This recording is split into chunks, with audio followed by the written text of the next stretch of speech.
ओम शांति। ओम शांति। आज की तारीख है 22 फरवरी 2022। साकार महावाक्य। बाबा कहते, मीठे बच्चे, तुम सबको सच्ची गीता सुनाकर सुख देने वाले सच्चे सच्चे व्यास हो। तुम सबको सच्ची गीता सुनाकर सुख देने वाले सच्चे सच्चे व्यास हो। तुम्हें अच्छी तरह पढ़कर सबको पढ़ाना है। तुम्हें अच्छी तरह पढ़कर सबको पढ़ाना है, सुख देना है। बाबा कहते, मीठे बच्चे, तुम सबको सच्ची गीता सुनाकर सुख देने वाले सच्चे सच्चे व्यास हो। तुम्हें अच्छी तरह पढ़कर सबको पढ़ाना है, सुख देना है। आज का प्रश्न, सबसे ऊंची मंजिल कौन सी है जिस पर पहुंचने का तुम पुरुषार्थ करते हो? सबसे ऊंची मंजिल कौन सी है जिस पर पहुंचने का तुम पुरुषार्थ करते हो? उत्तर, अपने को अशरीरी समझना, इस देह अभिमान पर जीत पाना, यही ऊंची मंजिल है। अपने को अशरीरी समझना, इस देह अभिमान पर जीत पाना, यही ऊंची मंजिल है। क्योंकि सबसे बड़ा दुश्मन है देह अभिमान। क्योंकि सबसे बड़ा दुश्मन है देह अभिमान। ऐसा पुरुषार्थ करना है जो अंत में बाप के सिवाय कोई याद ना आए। ऐसा पुरुषार्थ करना है जो अंत में बाप के सिवाय कोई याद ना आए। शरीर छोड़ बाप के पास जाना है। शरीर छोड़ बाप के पास जाना है। ये शरीर भी याद ना रहे। ये शरीर भी याद ना रहे। यही मेहनत करनी है। सबसे ऊंची मंजिल कौन सी है जिस पर पहुंचने का तुम पुरुषार्थ करते हो? उत्तर, अपने को अशरीरी समझना, इस देह अभिमान पर जीत पाना, यही ऊंची मंजिल है। क्योंकि सबसे बड़ा दुश्मन देह अभिमान है। ऐसा पुरुषार्थ करना है जो अंत में बाप के सिवाय कोई याद ना आए। शरीर छोड़ बाप के पास जाना है। ये शरीर भी याद ना रहे। यही मेहनत करनी है।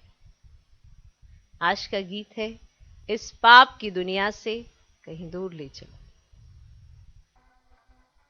ओम शांति। जीवात्माएं या बच्चे समझते हैं दिल में कि अभी हमको बाबा कहां ले चलते हैं। दिल में समझते हैं कि अभी हमको बाबा कहां ले चलते हैं। बरोबर जहां से हम आए हैं वहां ही ले चलेंगे। फिर हमको पुण्य आत्माओं की सृष्टि, जीवात्माओं की दुनिया में भेज देंगे। श्रेष्ठ और भ्रष्ट अक्षर निकले हैं, जरूर जीवात्माओं को ही कहेंगे। सुख व दुख जब शरीर में है तभी भोगा जाता है। बच्चे जानते हैं कि अब बाबा आया है। बाबा का नाम हमेशा शिव है। हमारा नाम सालिग्राम है। शिव के मंदिर में सालिग्रामों की भी पूजा होती है।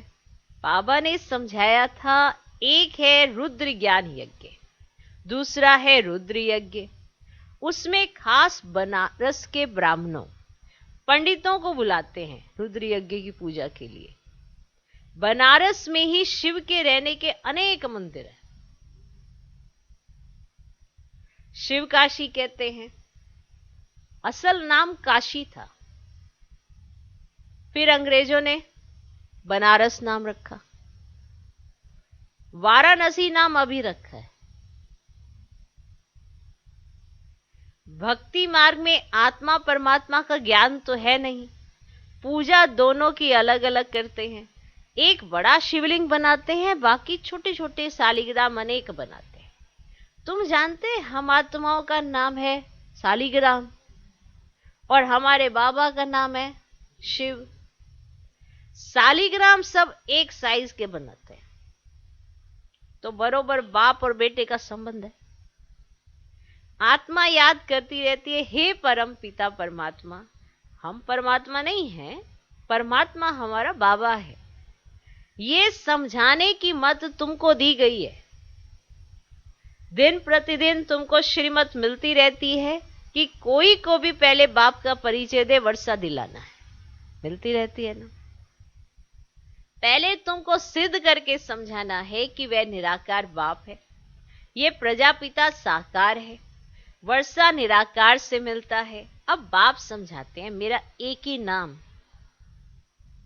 शिव है, मैं सुप्रीम सोल हूं, मेरा कोई शरीर तो नहीं है, दूसरा कोई मेरा नाम ही नहीं है। सभी आत्माओं के शरीर के अनेक नाम है, नाम है ना, और मेरा कोई शरीर ही नहीं है। मैं सुप्रीम सोल। बाबा पूछते हैं बच्चे तुम्हारा सबसे बड़ा दुश्मन कौन है? सबसे बड़ा दुश्मन तुम्हारा कौन है? अब जो सियाने होंगे वह कहेंगे देह अभिमान सबसे बड़ा दुश्मन है, जिससे ही काम की उत्पत्ति होती है। देह अभिमान को जीतने में बड़ी मुश्किलात होती है। देही अभिमानी बनने में ही मेहनत है। जन्म जन्मांतर तुम देह के संबंध में चले हो। अब जानते हो बरोबर हम आत्मा अविनाशी हैं, जिसके आधार से ये शरीर चलता है। रिलीजियस माइंडेड जो भी हैं वे समझते कि हम आत्माएं, देह नहीं है। आत्मा का नाम एक ही रहता है, देह के नाम बदलते हैं। आत्मा एक शरीर छोड़ दूसरा लेती है। हमको बाप कहते तुमको चलना है पुण्य आत्माओं की दुनिया में, चलना है। अब यह है पाप आत्माओं की दुनिया। भ्रष्टाचारी रावण बनाते हैं। 10 शीश वाला कोई मनुष्य नहीं होता, परंतु इस बात को कोई नहीं जानते। सभी रामलीला आदि में पार्ट लेते रहते हैं। सब एक मत भी नहीं है। कोई कोई इन सब बातों को कल्पना समझते हैं, परंतु यह नहीं जानते कि रावण भ्रष्टाचारी को कहा जाता है। पराई स्त्री को चुराना यह भ्रष्टाचार है ना। इस समय सब भ्रष्टाचारी है, क्योंकि विकार में जाते हैं। जो विकार में ना जाए उनको निर्विकारी कहा जाता है, और वह है राम राज्य और यह है रावण राज्य। अब भारत में ही राम राज्य था। भारत सबसे प्राचीन था। पहले नंबर में सृष्टि पर सूर्यवंशी देवी देवताओं का झंडा बुलंद था। उस समय चंद्रवंशी भी नहीं थे। अभी तुम बच्चों का यह सूर्यवंशी झंडा है। तुमको मंजिल का पता लगा है, फिर भूल जाते हो। स्कूल में बच्चा कभी एम ऑब्जेक्ट को भूल नहीं सकता। स्टूडेंट टीचर को व पढ़ाई को कभी भूल नहीं सकते। अब यहां फिर भूल जाते हैं। यहां हर बार याद कराना पड़ता है, आए किस लिए। यहां फिर भूल जाते हैं। कितनी बड़ी पढ़ाई है। 21 जन्मों के लिए राज्य भाग्य पाते हो। ऐसे स्कूल में कितना अच्छा और रोजाना पढ़ना चाहिए। इस कल्प अगर नापास हुए तो कल्प कल्प नापास होते ही रहेंगे, फिर कभी भी पास नहीं होना। तो कितना पुरुषार्थ करना चाहिए, श्रीमत पर चलना चाहिए। श्रीमत कहती है अच्छी रीति धारणा करो और करो। अगर ईश्वरीय डायरेक्शन पर नहीं चलेंगे तो ऊंच पद भी नहीं पाएंगे। अपनी दिल से पूछो, हम श्रीमत पर चल रहे हैं? अपने को मियां मिट्ठू नहीं समझना है। अब अपने से पूछो, तो जैसे ये ब्रह्मा सरस्वती श्रीमत पर चलते, हम ऐसे चल रहे हैं?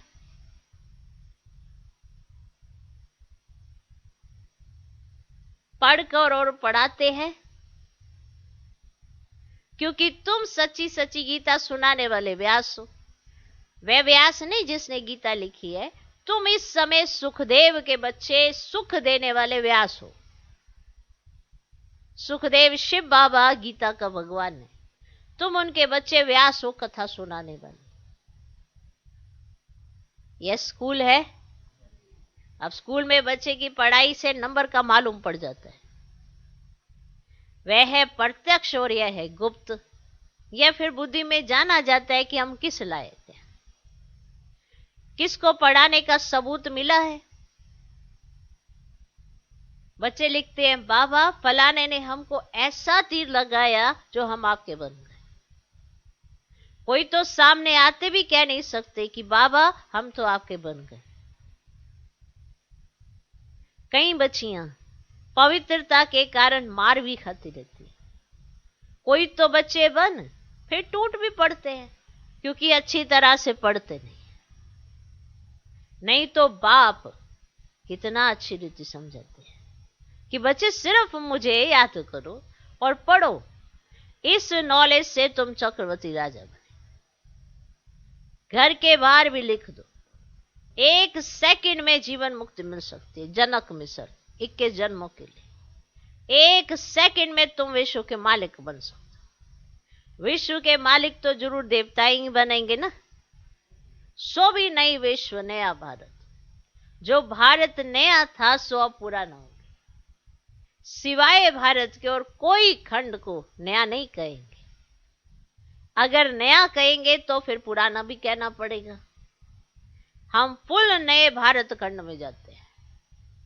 भारत इस 16 कला संपूर्ण बनता है और कोई खंड फुल मून हो ना सके, और कोई खंड फुल मून हो ना सके, और कोई भी खंड फुल मून हो ना सके। वह तो शुरू ही आधा से होता है।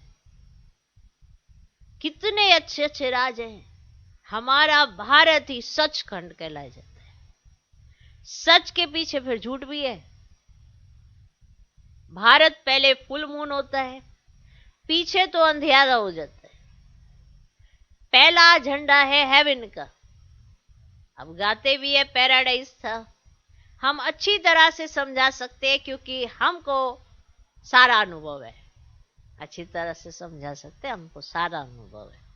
सत्युग त्रेता में हमने कैसे राज्य किया, फिर द्वापर कलयुग में क्या हुआ, ये सब बुद्धि में आने से कितनी खुशी आनी चाहिए। अब सत्युग को सोजरा, कलयुग को अंधियारा कहा जाता है। तब कहते हैं ना, ज्ञान अंजन सतगुरु दिया, अज्ञान अंधेर विनाश। तो बाबा ने कैसे आकर तुम अबलाओं माताओं को जगाया है। साहूकार तो कोई मुश्किल ही खड़ा होता है। इस समय सचमुच बाबा गरीब निवाज है। गरीब ही स्वर्ग के मालिक बनते साहूकार ने। इसका भी गुप्त कारण है। यहां तो बलिहार जाना पड़ता है। क्या होना पड़ता है? बलिहार जाना पड़ता है। गरीबों को बलिहार जाने में देरी नहीं लगती, इसलिए सुदामा का मिसाल लगाया हुआ है। तुम बच्चों को अब रोशनी मिली है, परंतु तुम्हारे में भी नंबरवार है और सबकी जोत उजाई हुई है। इतनी छोटी सी आत्मा में अविनाशी पाठ ढूंढा, वंडर है ना। ये कोई साइंस की शक्ति नहीं है, तुमको बाबा से शक्ति मिलती है। बरोबर ये अविनाशी चक्र है जो फिरता ही रहता है, इनका कोई आदि अंत नहीं है। नया कोई ये बातें सुने तो चक्री में ही आ जाए। चक्री माना चक्कर ही आ जाए, उसे समझ ही नहीं आए। यहां 10-20 वर्ष वालों को भी पूरा समझ में नहीं आता है। हम ना किसको समझा सकते हैं।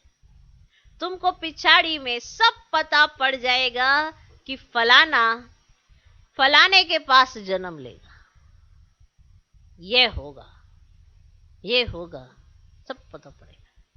जो महावीर होंगे उन्हों को आगे चलकर सब साक्षात्कार होते गए। पिछाड़ी में तुमको सत्युग के झाड़ बहुत नजदीक दिखाई पड़ेंगे। जैसे जैसे जहां पहुंचते हैं वहां की झाड़ झाड़ियां नजर आने लगती है ना, तो सत्युग के झाड़ माना वहां के दृश्य स्पष्ट दिखाई देने लग जाएंगे। महावीरों की ही माला है ना। पहले 8 महावीर, फिर 108 महावीर, पिछाड़ी में तो बहुत फर्स्ट क्लास साक्षात्कार हो।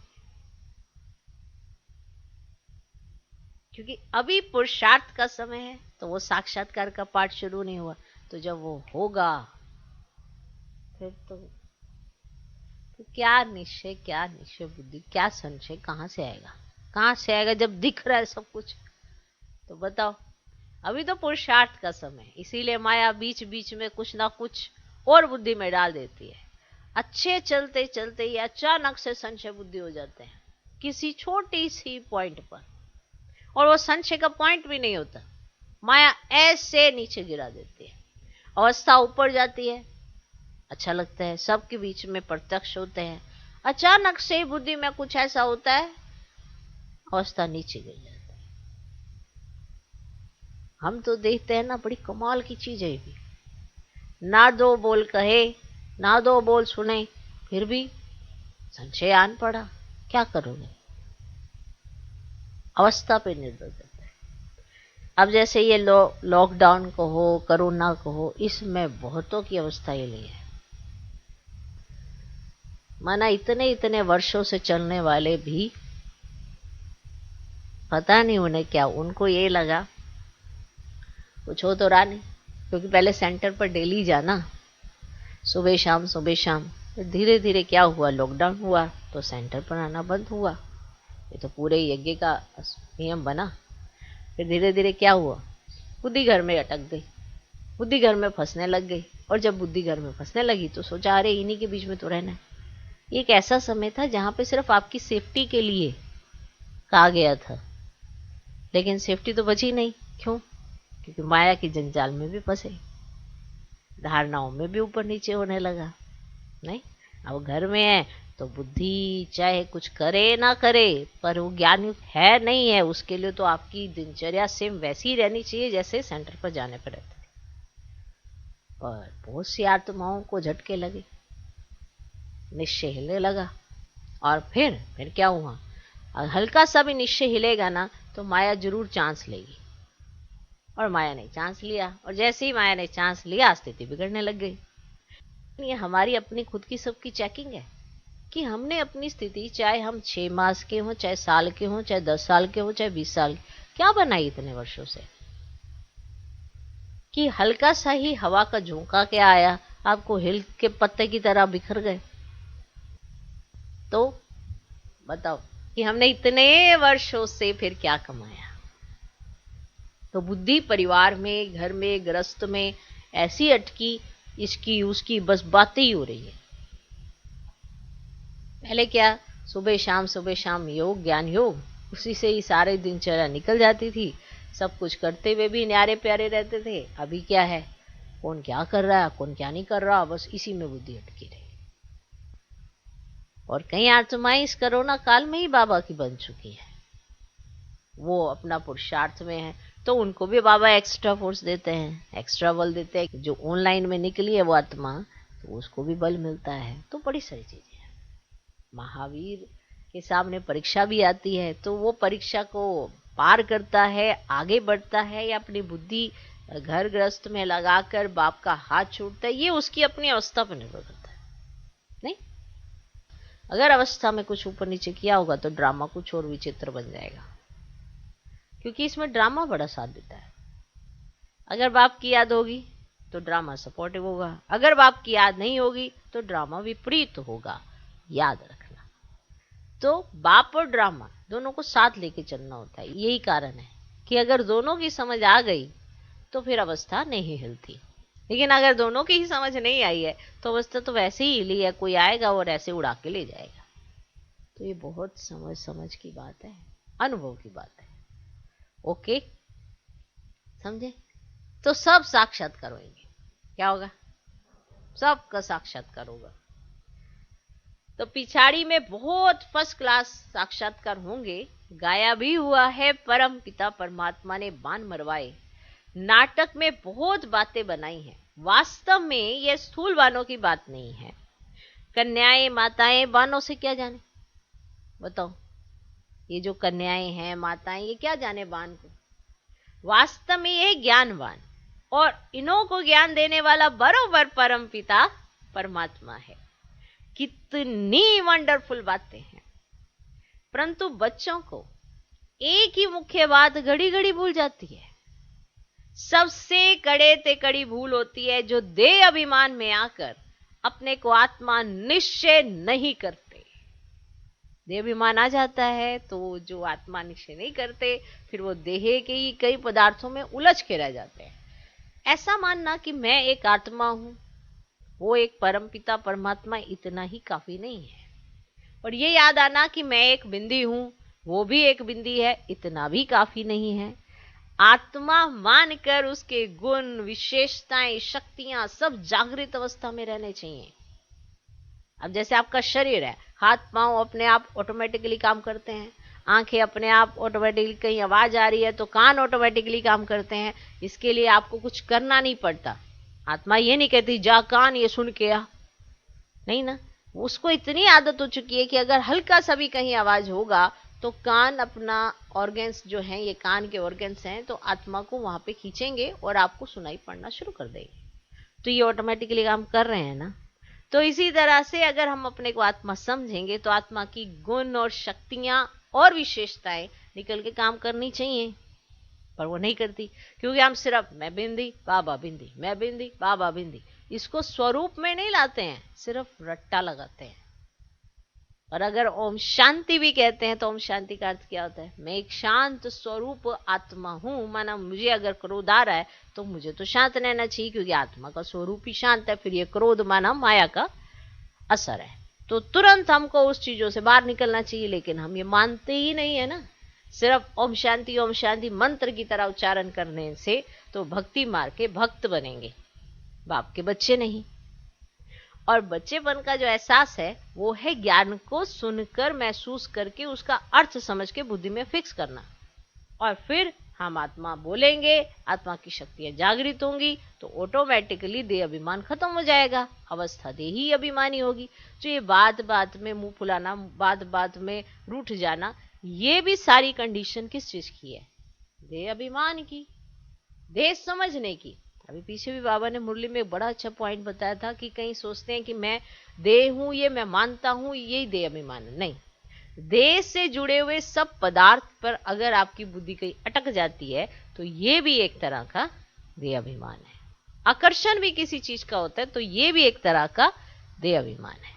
तो उस पर बहुत बाबा ने अच्छे से समझाया था, अगर आप सबको याद हो तो। ओके, तो देह अभिमान में आकर अपने को आत्मा निश्चय नहीं करते। ये वाला, ये हमेशा लाइन सुनी होगी, आत्मा निश्चय करना माना आत्मा मानकर चलना, उसको कहते हैं निश्चय करना।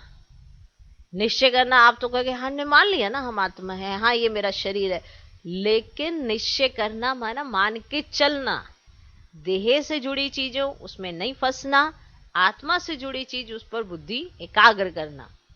ये बात होती है कि निश्चय मानकर चलना। सच कोई नहीं बतलाते। अब सच नहीं बतलाते, झूठ का आधार लेते हैं, तो धीरे धीरे झूठे ही हो जाते हैं। और फिर जो छिपाता रहता है, झूठ बोलता रहता है, तो फिर एक दिन वो खुद भी छिप जाता है। अब उससे कोई पूछे कि अब क्या हुआ, अब क्यों छिपे हो? इसीलिए क्योंकि वो झूठ का आधार लेना नहीं छोड़ पा रहे हैं, इसलिए वो खुद भी छिप जाते हैं, सच नहीं बतलाते हैं। सच तो कोई आधा घंटा, घंटा भी सारे दिन में मुश्किल याद में रह सकते हैं, सच कहे तो। कोई को समझ में भी नहीं आता कि योग किसको कहा जाता है, क्योंकि अगर आपका योग लगता है तो आपकी स्थिति ऑटोमेटिकली अच्छी होने लगती है। आप हर चीज को पॉजिटिवली लेते हैं, नेगेटिव उठाते ही नहीं है। क्योंकि हर बात में पॉजिटिव और नेगेटिव दोनों चीजें होती हैं, ये तो मान के चलते ही हो। हर बात में, कोई भी बात है, उसमें पॉजिटिविटी भी है, नेगेटिविटी भी है। तो अगर आपका योग अच्छा है तो आप उसमें से पॉजिटिव बात अडॉप्ट करते हो, नेगेटिव बात छोड़ देते हो। अब ये आपकी अवस्था पर डिपेंड करता है कि आप क्या कर रहे हो। यही पुरुषार्थ है। ओके, तो कोई को समझ में ही नहीं आता कि योग किसको कहा जाता है। मंजिल भी बहुत ऊंची है, अपने को अशरीरी समझना है, जितना हो सके उतना पुरुषार्थ करना है। अब पुरुषार्थ किस चीज का करना है? इसी चीज का करना है कि मैं आत्मा समझू, आत्मा की शक्तियां जागृत होनी चाहिए। क्या कहते हो? अपने को अशरीरी समझना है, जितना हो सके उतना पुरुषार्थ करना है, जो पिछाड़ी के समय कोई भी याद ना पड़े। देखो, जब पिछाड़ी का समय आएगा और आपने इतना अच्छा पुरुषार्थ किया होगा तो ये चीज आपको मदद करेगी। कोई तत्व ज्ञानी, ब्रह्म ज्ञानी अच्छे होते हैं तो गद्दी पर बैठे बैठे समझते हैं हम तत्व में लीन हो जाएंगे। गद्दी पर बैठे होंगे लेकिन समझेंगे कि हम तत्व में लीन हो जाएंगे। शरीर का भान नहीं रहता। फिर जब उनका शरीर छूटता है तो आसपास सन्नाटा हो जाता है, सन्नाटा सा हो जाता है और पता चलता है कोई भी और दूसरी आत्मा आएगी कि यहां से किसी तपस्वी ने, यानी कुछ तो हुआ है, एकदम शांति है, तो सन्नाटा हो जाता है। समझते हैं कोई महान आत्मा ने शरीर छोड़ा है। वो सन्नाटा जो होता है वो दुख नहीं देता है, वो शांति की अनुभूति कराता है। इसीलिए कहा जाता है कि किसी महान आत्मा ने शरीर छोड़ा है। डिफरेंस होता है थोड़ा। अगर आम आत्माएं शरीर छोड़ती हैं तो ऐसा सन्नाटा होता है, ऐसे अजीब सा, अलग सा, ठीक है। इसीलिए कई बार आप देखेंगे कि कोई आत्मा ने शरीर छोड़ा तो कैसी अनुभूति हो रही है, किसी आत्मा ने शरीर छोड़ा तो कैसी अनुभूति हो रही है। तो ये उसकी अवस्था पर निर्भर करता है। इसलिए जो कोई महान आत्माएं होती है, जब वहां शरीर छोड़ती हैं या वहां से जाती हैं तो वहां पर शांति वाला सन्नाटा होता है, तो सबको शांति की अनुभूति होती है। क्या समझे? वो आत्मा ने मेहनत की है तो उसका प्रभाव भी तो रहेगा ना। इसीलिए आपने कई स्थानों पर देखा होगा कि कोई भी वहां जाता है तो शांति की अनुभूति करता है। तो शांति की अनुभूति कहाँ से हुई? उसके पुरुषार्थ से वहां पे शांति की अनुभूति होती है। इसीलिए उसने ऐसी मेहनत करी जिसकी वजह से शांति अनुभूति होती है।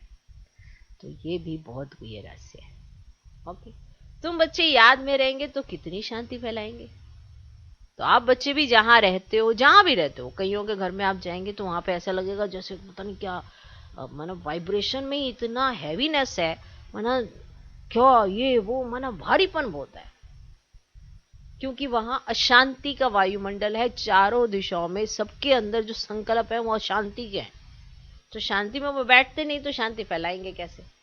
इसीलिए कहा जाता है अगर घर घर बाबा का घर हो तो शांति का स्तंभ तो बनेगा। ये मानते हैं कि कंप्लीट शांति नहीं होती है, लेकिन प्रभाव तो रहता है ना, प्रभाव तो पड़ता है। इसीलिए तो योग करने के लिए कहा जाता है, इसीलिए प्रकाश देने के लिए कहा जाता है कि वहां का वायुमंडल हल्का हो। तो ये भी बातें आपको समझ में नहीं। कोई भी बाबा का बच्चा किसी घर में भी, किसी में भी होता है, लेकिन उसके परिवार में सभी ज्ञान में नहीं चलते हैं, तो भी बाबा की रेजिस तो वो उस घर पे डलवा ही रही है ना आत्मा। तो शांति की अनुभूति दूसरी आत्माओं को भी, कोई बाहर से आएगा कहेगा कि माना जरूर यहाँ पे कोई महान आत्मा रहती है। क्या समझे? भले कोई क्रोध करने वाला भी होगा, आप शांति की अनुभूति करने वाले भी होंगे और शांत रहते होंगे, योग करते होंगे, तो प्रभाव तो दोनों का ही होगा। अगर आप कहेंगे कि हमारे घर में क्रोध करने वाला जास्ती है और मैं क्या कर सकती हूँ, मैं क्या कर सकता हूँ, तो योग तो बहुत बड़ी कमाल करता है। वो एक आत्मा चारों तरफ का वायुमंडल माना शांत कर सकती है, जो ये सन्यासी होते हैं। तो आप तो फिर डायरेक्ट भगवान के बच्चे हो। तो महसूस करने की बात है। तुम बच्चे याद में रहेंगे तो कितनी शांति फैलाएंगे। तो बाबा वो फील करा रहे हैं आपको कि आपकी शांति की स्थिति, आपकी याद की स्थिति क्या वायुमंडल बना सकती है। ये अनुभव उन्हों को होगा जो तुम्हारे कुल के होंगे। बाकी तो मच्छरों सदृश्य मरने वाले हैं। तुम्हारी प्रैक्टिस हो जाएगी अशरीरी होने की। यह प्रैक्टिस तुम यहां ही करते हो। वहां सत्युग में तो आत्मा एक शरीर छोड़ दूसरा लेती है। यहां तो तुम जानते हो ये शरीर छोड़ बाबा के पास जाना है, परंतु पिछाड़ी में कोई याद ना आए। शरीर ही याद ना रहे तो बाकी क्या रहा। मेहनत है इसमें, मेहनत करते करते पिछाड़ी में पास होकर निकलते हो। पुरुषार्थ वालों का भी पता तो पड़ता है ना। जो भी आत्मा पुरुषार्थ करेगी उसका पता पड़ जाता है, उसकी अवस्था से पता पड़ जाता है, या उससे वाइब्रेशन ऐसे आते हैं, बताओ कुछ बोला नहीं, कुछ किया नहीं, लेकिन उसके वाइब्रेशन से पता पड़ जाता है कि पुरुषार्थ अच्छा करिए। और जिसके अंदर हलचल होती रहती है उससे भी पता पड़ जाता है कि कुछ तो गड़बड़ है। तो जिसका पुरुषार्थ अच्छा होता है, जो पुरुषार्थ करने वाला होता है, तो उसका पता पड़ जाता है, उनका शो निकलता रहेगा। बांधेली गोपिकाएं पत्र ऐसे लिखती हैं जो कभी छुटेली भी नहीं लगती। जो बांधेली माताएं बहनें होती हैं, जो बंधन में हैं, वो ऐसा पत्र लिखती हैं जो छुटेली भी नहीं लगती। माना जिसको कोई बंधन नहीं होता वो भी ऐसा पत्र नहीं लिख पाते, उनको तो फुर्सत ही नहीं। जो छुटेली है उनको फुर्सत ही नहीं। बांधेली समझती है शिव बाबा ने इन हाथों का लोन लिया है तो शिव बाबा का पत्र आएगा। माना ब्रह्मा बाबा के माध्यम से शिव बाबा हमारे लिए पत्र भेजेंगे। तो बांधेली जो पत्र लिखती हैं वो छुटेली भी नहीं लिखती। ऐसा पत्र तो फिर 5000 वर्ष के बाद आएगा। क्यों नहीं बाबा को रोज पत्र लिखे, पत्र रोज लिखे, नैनों से काजल निकाल कर भी लिखे। माना इतना प्यार, इतना स्नेह, नैनों से काजल निकाल कर भी लिखें। ये बांधेली सोचती है ऐसा, माना ऐसा पत्र उसका नेचुरली हो जाता है। ऐसे ऐसे ख्यालात आएंगे और लिखती हैं, बाबा मैं वही कल्प पहले वाली गोपिका हूं, हम आपसे मिलेंगे भी जरूर, वर्षा भी जरूर लेंगे। योग बल है तो अपने को बंधन से छुड़ाती रहती है। अब योग इतना है तो उसका बंधन ऑटोमेटिकली कट जाता है, छूट जाता है उसका। फिर मोह भी किस में ना रहे। अब बंधन छूट गया और फिर उसके बाद मोह डाल लिया तो फिर क्या करें। इसलिए मोह भी किस में ना रहे। चतुराई से समझाना है, अपने को बचाना है, तोड़ निभाने के लिए बड़ी कोशिश करनी है। माताएं समझती हैं हम पति को भी साथ ले चलें, हमारा फर्ज है उन्हों को समझाना। पवित्रता तो बहुत अच्छी है, बाबा खुद कहते हैं काम महाशत्रु है, इनको जीतो, मुझे याद करो तो मैं तुमको स्वर्ग का मालिक बनाऊंगा। ऐसी बच्चियां हैं जो पति को समझाकर ले आती हैं। बांधेलियों का भी पाठ है। अबलाओं पर अत्याचार तो होते ही हैं, यह शास्त्रों में भी गायन है। कामेशु क्रोधेशु कोई नई बात नहीं है। तुमको तो 21 जन्मों का वर्षा मिलता है, इसे थोड़ा कुछ सहन तो करना ही पड़ता है। अच्छा, मीठे मीठे सिकिलधे बच्चों प्रति माता पिता बाप दादा का याद प्यार और गुड मॉर्निंग। रूहानी बाप की रूहानी बच्चों को नमस्ते। हम रूहानी बच्चों की भी रूहानी बाप को नमस्ते नमस्ते नमस्ते। Good morning good morning good morning. धारणा के लिए मुख्य सार, पहला पॉइंट, योग बल से अपने सब बंधनों को काट बंधन मुक्त होना है।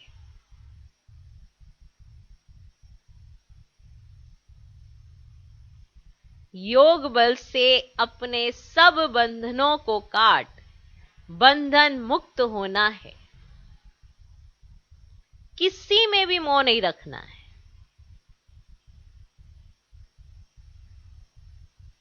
किसी में भी मोह नहीं रखना है। योग बल से अपने सब बंधनों को काट बंधन मुक्त होना है। किसी में भी मोह नहीं रखना है। दूसरा पॉइंट, जो भी ईश्वरीय डायरेक्शन मिलते हैं उन पर पूरा पूरा चलना है। जो भी ईश्वरीय डायरेक्शन मिलते हैं उन पर पूरा पूरा चलना है। अच्छी तरह से पढ़ना और पढ़ाना है। अच्छी तरह से पढ़ना और पढ़ाना है। मियां मिट्ठू नहीं बनना है। माना आपको खुद को पता है मेरी अवस्था नहीं बन रही, आपको नहीं मेरी अवस्था बड़ी अच्छी है, और छोटी छोटी बात पे माना रूठ जाने वाले और वो कहते हो कि मेरी अवस्था बड़ी अच्छी है। ऐसे कैसे? ये मियां मिट्ठू नहीं बनो। ये मियां मिट्ठू बनना है। खुद को भी पता है मैं खुश नहीं हूं, मुझे खुशी नहीं रह पाती नेचुरल, हर बात की फीलिंग आ जाती है, और कह रहे मेरा पुरुषार्थ बड़ा अच्छा है। ऐसा मियां मिट्ठू नहीं बनो। अपने आप से जब तक सच नहीं बोलोगे तो फिर आगे कैसे बढ़ोगे जब खुद से ही झूठ बोलते रहोगे। अब जैसे स्कूल में बच्चा जाता है पर वहां पे पढ़ उसको कुछ समझ नहीं आता, घर आके के मुझे बड़ा अच्छा समझ आ गया, तो जब एग्जाम होगा तो क्या होगा, फेल होगा कि नहीं होगा, हो जाएगा, क्योंकि बुद्धि में तो उसके कुछ बैठा ही नहीं है। अब बुद्धि में कुछ बैठे तो प्रैक्टिकल कुछ करके आए। इस तरह से हम ज्ञान सुन रहे हैं और अगर प्रैक्टिकल जीवन में ऊपर नीचे होता रहता है तो हमने बिठाया क्या है, तो कुछ बैठा नहीं है। बस ऐसे नेमी नाथ की तरह सुन लेते हैं, सुबह उठ जाते हैं, बस बैठ जाते हैं और मुरली सुन लेते हैं। मुरली के पॉइंट्स को अगर यूज ही नहीं करते तो फिर वो आपके लिए कैसे वो बनेंगे जिसके लिए आप यहाँ बैठे हो। सारे मुरली के पॉइंट्स एक अनमोल महावाक्य हैं, पता है ना, सारे अनमोल महावाक्य डायरेक्ट परमात्मा के महावाक्य हैं, तो वो यूज भी तो करो, तभी तो वरदानी कहलाए जाएंगे। अब आपके लिए वो वाक्य है या महावाक्य है, अगर आप प्रैक्टिकल करते हो तो आप पे वरदान सफल हो जाएगा, प्रैक्टिकल नहीं करते हो तो वो वाक्य कहलाए जाएंगे, आपके लिए सिर्फ वाक्य ही बन जाएंगे। अब महावाक्य और वाक्य के बीच में जो फर्क है वो आपकी अपनी अवस्था के ऊपर निर्भर करता है।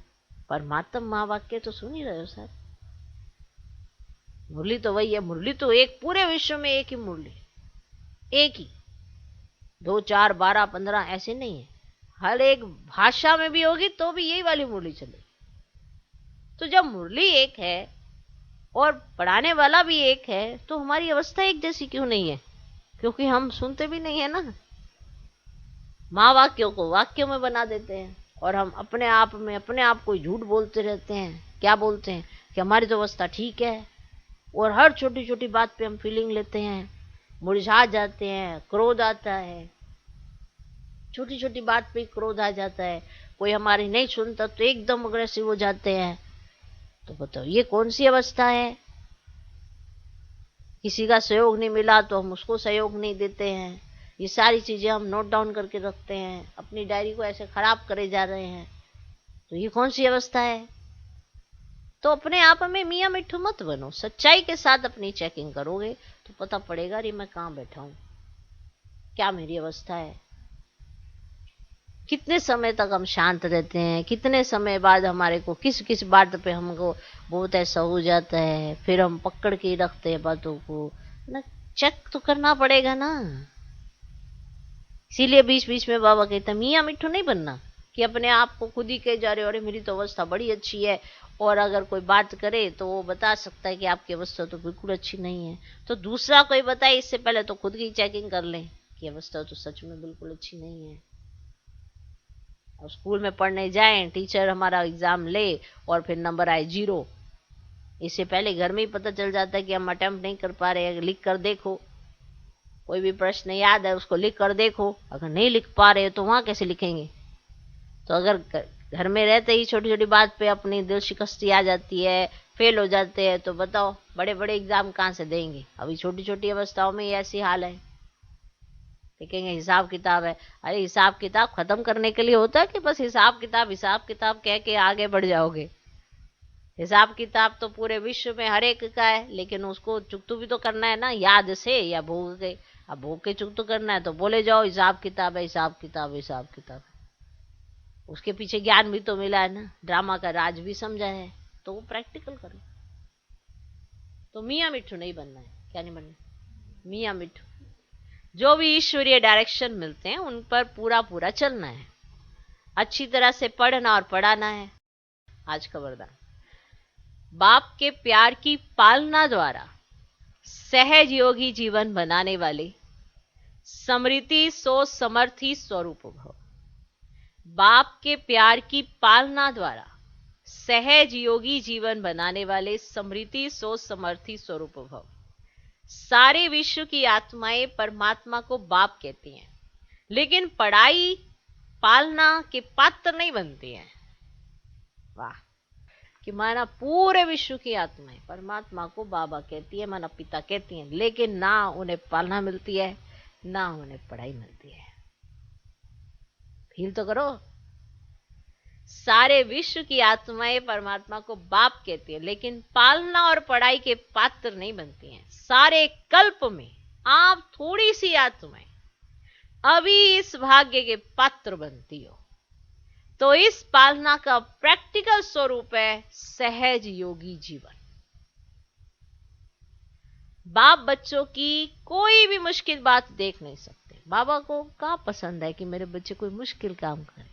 कोई भी मुश्किल बात देख नहीं सकते। बच्चे खुद ही सोच सोच कर मुश्किल बना देते हैं। बात तो बड़ी सिंपल सी होती है, लेकिन बच्चे खुद ही सोच सोच कर मुश्किल बना देते हैं। लेकिन समृद्धि स्वरूप के संस्कारों को इमर्ज करो तो समर्थी आ जाएगी। आपके अंदर समर्थता है, कभी थी, इतनी थी, आज नहीं है।